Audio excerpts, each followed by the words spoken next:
can see. You can have your seats, beloved. Do you believe that God can heal cancer? Because you know.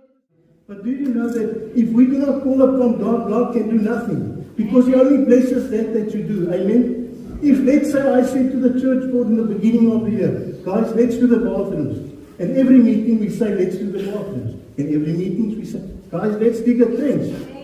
Do you think the trench would be there this morning? No. But you know, when men came together and said, let us do this, the evidence is there. Amen? The evidence is there that we're busy upgrading stuff.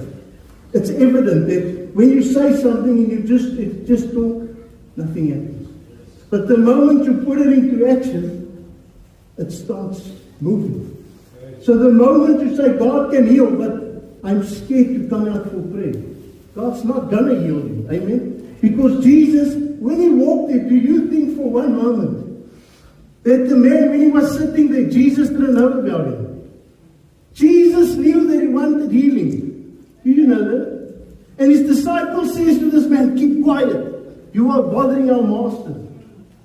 He says, Son of God, see me. Here I am. See me. Hey, shh, keep quiet. But do you know what Jesus does? He turns His attention and He heals him. You know why? Because He called out to Jesus. But the moment we say, Lord, we just want to keep quiet. Because God knows my needs. But His Bible says that, come to me in prayer. Speak to me. Ask and receive it. Amen. Not think about it and you receive it. Yes.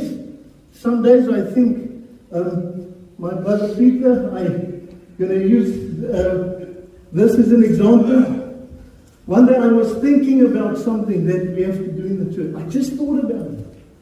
And you know, that morning, Brother Peter phoned me and says, Pastor, you know what? I think, let us do this. This morning, I had a thought. Because you see, God knows your thoughts. He knows your desires. But still, if you want God to heal you, if you want God to open doors to you, don't stand and be quiet. Because the world will say, keep quiet. It's a church service. We must be, is it conservative? We must be quiet. Shh. Don't speak out of turn. Shh. Be quiet. If Jesus passes by and be quiet, you're going to miss your chance. We're going to still do the birthdays. And also we're going to give certificates this morning to some of our old members. Not some who I said a couple of months ago. If you want a certificate and you remember just